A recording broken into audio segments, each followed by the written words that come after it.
Sir, ओसीसाठी जे अभय योजना आणणार आहेत, आपण त्या लढा दिला त्या 7 जणांची कमिटी सुद्धा त्याचं नेतृत्व आपण करत होता. कसं वाटतं आणि मुंबईकरांसाठी दिवाळीच्या आधी एक खुशखबरीच म्हणू शकतो, आनंदाची बातमी आहे. कसं पाहता आपण? नक्कीच मुंबई शहरातल्या इमारतींना भोगवटा प्रमाणपत्र, ऑक्युपेशन सर्टिफिकेट मिळावा ह्यासाठीचा जो लढा आपण लोकांनी गेले काही दिवस दिलं,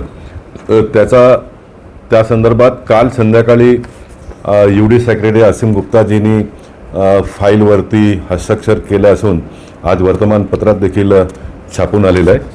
येणाऱ्या काळात मुंबई महानगरपालिकेच्या आयुक्तांच्या मार्फत जे रूल्स तयार करायचे असतात ते तयार करून दिवाळीच्या नंतर ऑक्युपेशन सर्टिफिकेट लोकांना मिळायला प्रारंभ होईल असं मला वाटतं. नक्कीच मी या कामाबाबतीत सर्वप्रथम महाराष्ट्राचे मुख्यमंत्री सन्माननीय देवेंद्र फडणवीसजींना मनापासून धन्यवाद देऊ इच्छितो. माझ्यासारख्या एका सामान्य कार्यकर्त्यांनी ज्यावेळी त्यांना फोन करून ही माहिती दिली, त्यांनी त्वरित 2दा मुंबई महानगरपालिकेच्या आयुक्तांशी चर्चा करून गोपाल शेट्टी जसे म्हणतात तसा जुन्या ज्या रूलप्रमाणे बिल्डिंग पास केलं त्या रूलप्रमाणे ऑक्युपेशन सर्टिफिकेट द्यावा अशा प्रकारचा आदेश त्यांनी दिला. आणि नंतर मग मी मुंबई भारतीय जनता पक्षाचे अध्यक्ष मी सटमजींना भेटलो. त्यांना एक कमिटी गठीत करायला विनंती केली. त्यांनी कमिटीचं गठन त्वरित केलं आणि त्याचं अध्यक्षपद स्वीकारण्यास मला सांगितलं आणि आम्ही सर्व कमिटीतल्या लोकांनी कामकाजाला सुरुवात केलं.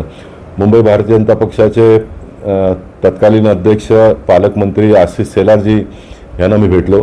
त्यांनी त्वरित असीम गुप्ताजींबरोबर अनेक बैठका लावल्या.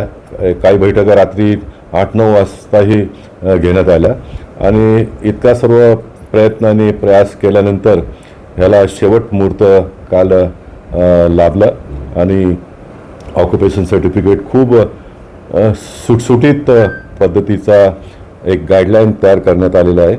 800 स्क्वेअर फीटाच्या घरापर्यंत लोकांना एकदम रिलीफ देण्यात आलेलं आहे. जे 100% दंड पहिला आकारले जात होते ते आता 6 महिने काही दंड आकारला जाणार नाही.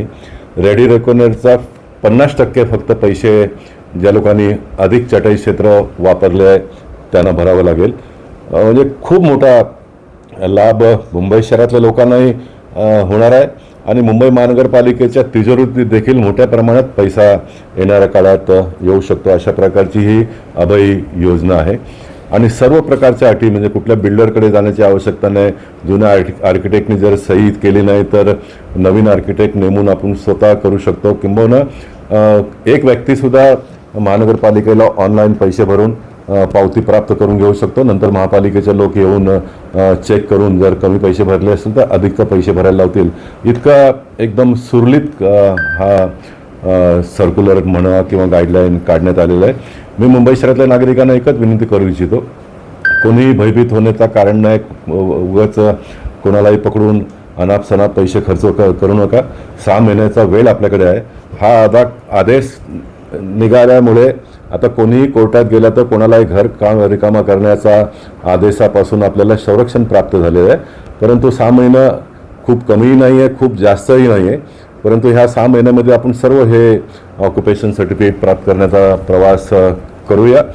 मुंबई शहरातल्या शेवटच्या व्यक्तीला ऑक्युपेशन सर्टिफिकेट मिळेल तोपर्यंत मी ह्या कामात कार्यरत राहील. मी पुन्हा एकदा मुंबई भारतीय जनता पक्षाच्या सर्व नेत्यांना मनापासून अभिनंदन करतो, त्यांना धन्यवाद देतो.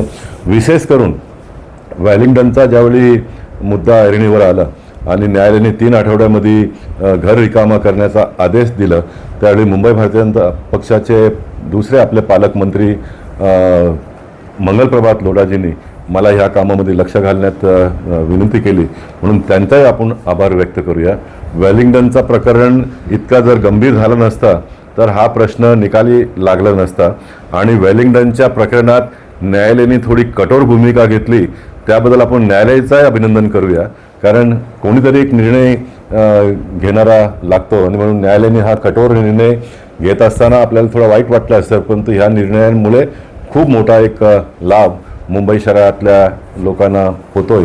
म्हणून आपण सर्वांनी आनंद व्यक्त करूया आणि ही दिवाळी सर्वांना गोड जावो ह्यासाठी मी परमेश्वराचरणी प्रार्थना करतो. मुंबईतील 20,000पेक्षा तर कसं पाहता त्या 20,000 25,000 या संख्येवर आपण नको जाऊया, कारण मोठी संख्या आहे आणि ह्या आदेशाचा लाभ फक्त मुंबई शहरातल्या लोकांनाच होणार नसून येणाऱ्या काळामध्ये संपूर्ण महाराष्ट्रातल्या नगरपालिका महानगरपालिकेतल्या लोकांना होणार आहे.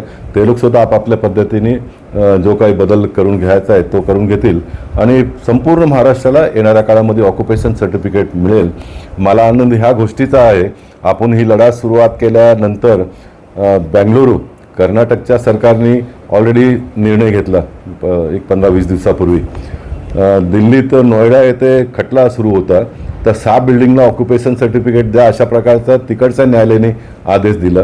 म्हणजे हा विषय संपूर्ण देशभरामध्ये येणाऱ्या काळामध्ये पोचणार आहे आणि गाजणार आहे.